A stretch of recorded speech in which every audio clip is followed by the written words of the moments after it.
تفسیر انا اوحینا الیک کما اوحینا الی نوح والنبیین من بعدہ، انا بے شک ہم نے، اوحینا وحی کی ہم نے، الیک آپ کی طرف، ہم سے مراد کون ہے یہاں؟ اللہ سبحانہ تعالی۔ جمع کا صیغہ کس لیے ہے؟ تعظیم کے لیے۔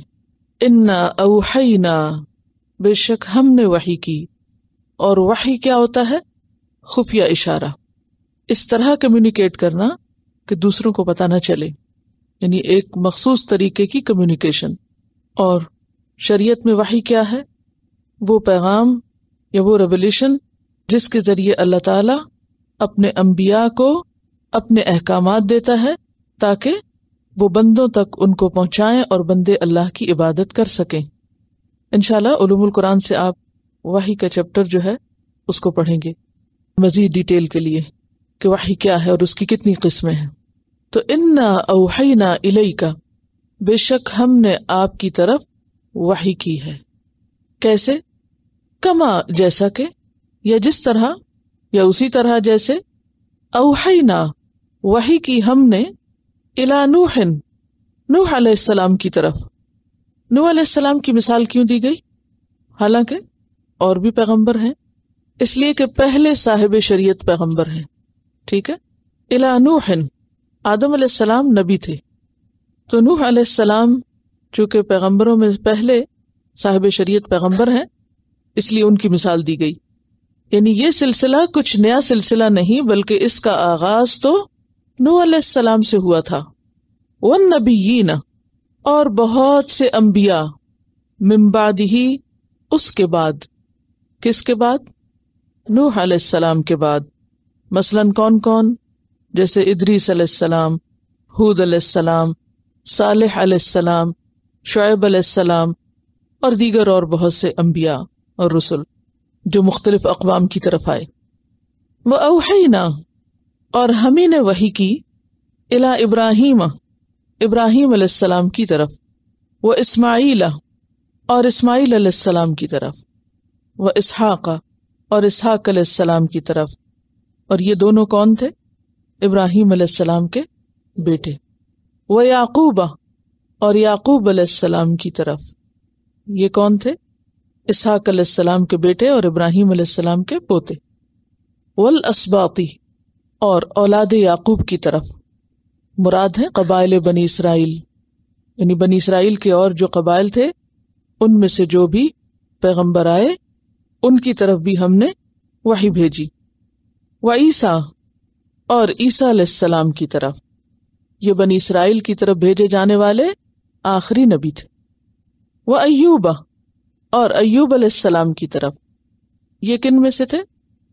بنی اسرائیل ہی میں سے تھے۔ وَيُونُسَ، اور یونس علیہ السلام، بنی اسرائیل ہی میں سے۔ وَهَارُونَ، اور ہارون علیہ السلام کون تھے؟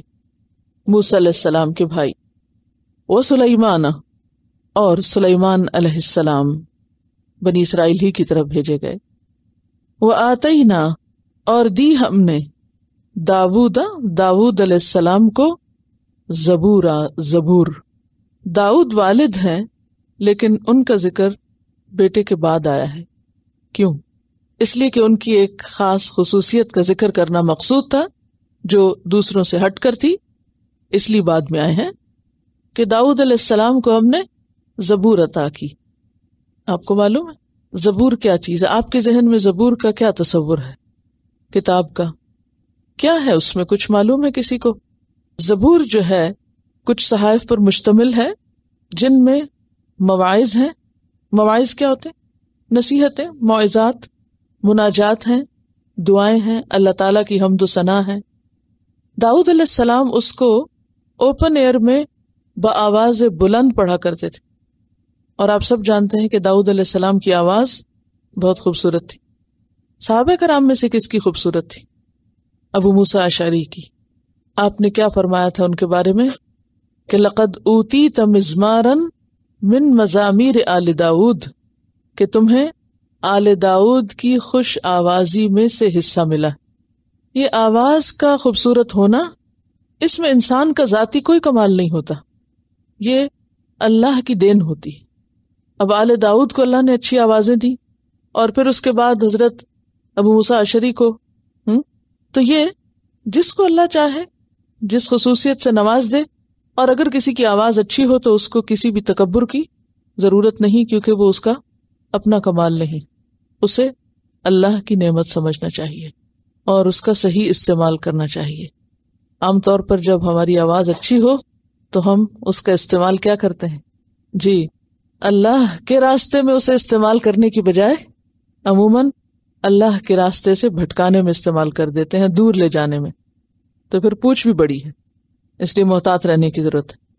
تو یہاں پر فرمایا کہ داؤد علیہ السلام کو ہم نے زبور عطا کی، اور اس میں وہ جب پڑھتے تھے زبور کو پورے خشوع و خضوع کے ساتھ تو اڑتے پرندے سمٹ آتے تھے، اتنی تاثیر تھی ان کی آواز میں، وحشی جانور سمٹ جاتے تھے، کٹھے ہو کے سننے لگتے تھے، یعنی اپنا کام کاج چھوڑ دیتے تھے، اور اسی طرح ہر چیز ان کی موافقت کرتی تھی، ہوا، پہاڑ، یعنی وہ ایک پوری ایسی گونج ہوتی تھی جس میں یوں لگتا تھا جیسے پوری فضا جو ہے وہ اللہ کی حمد و ثنا میں ان کے ساتھ شریک ہو گئی ہے۔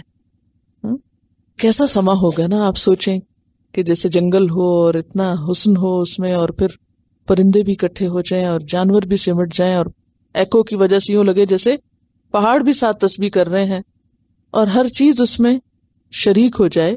تو یہ ایک خاص خوبصورتی اللہ تعالیٰ نے داؤد علیہ السلام کو دی، ایک خاص نعمت دی، اور ایک خاص طریقے سے انہوں نے اس کو استعمال کیا۔ اس سے یہ بات بھی پتہ چلتی ہے کہ اچھی آواز کی اپنی ایک تاثیر ہوتی ہے، ایک اثر ہوتا ہے، اور خاص طور پر قرآن پاک پڑھتے وقت انسان کے لیے کیا ضروری ہے کہ وہ بیسٹ پاسبل طریقے سے اپنی آواز کو اچھا بنائے، یعنی سب سے زیادہ اگر کہیں آواز کو خوبصورت بنانا ہے تو قرآن پڑھتے ہوئے، کیونکہ اس کا حکم ہے زینوا القرآن باصواتکم۔ اسی طرح ایک اور حدیث میں آتا ہے لیس منا من لم یتغن بالقرآن، وہ ہم میں سے نہیں جس نے قرآن کو غنا کے ساتھ یعنی خوبصورتی کے ساتھ یا اچھی آواز کے ساتھ نہ پڑھا۔ یعنی ہمیں جہاں اپنا لہجہ اور تلفظ درست کرنے کی ضرورت ہے وہاں قرآن پڑھتے وقت اچھی سے اچھی آواز میں اس کو پڑھنے کی ضرورت ہے، یعنی اس میں انسان کو تساہل یا سستی نہیں برتنی چاہیے، کوشش اور محنت کرنی چاہیے۔ اور ویسے بھی کہتے ہیں کہ رونا اور گانا ہر ایک کو آتا ہے، اگر ہر ایک کو آتا ہے تو پھر اسے چاہیے کہ اپنی اس لطیف حس کو بہترین چیز کے پڑھنے میں استعمال کرے۔ بہرحال موجودہ تورات میں زبور کے نام سے داؤد علیہ السلام کی کچھ دعاؤں اور کچھ مناجات کا مشتمل صحیفہ موجود ہے جو ہمز پر مشتمل ہے۔ وَآتَيْنَا دَاوُودَ زَبُورًا۔ اب یہاں پر آپ دیکھ رہے ہیں کہ اللہ سبحانہ وتعالی نبی صلی اللہ علیہ وسلم کا دفاع کر رہے ہیں۔ جب لوگوں نے آپ کا انکار کیا اور آپ کی نبوت کو ماننے سے انکار کیا کہ بھلا آپ کیسے نبی ہو گئے اور امیوں میں سے کوئی نبی کیسے اٹھایا گیا، منتظر تو تھے اہل کتاب، لیکن جب ان کی نسل میں سے نہیں آیا، امیین میں سے آیا، تو انہوں نے کیا کیا؟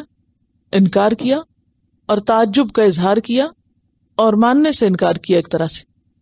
تو اس کا جواب یہ دیا جا رہا ہے کہ اس میں تعجب کی کیا بات ہے؟ آپ کی طرف بھلا وحی کیوں نہیں آ سکتی؟ اگر پہلے پیغمبروں کی طرف وحی آئی تھی تو اسی طرح آپ کی طرف بھی وحی آئی ہے، جیسے بہت سے رسول گزرے ہیں ایسے ہی آپ کو بھی اللہ نے اپنی رسالت کے لیے چنا ہے۔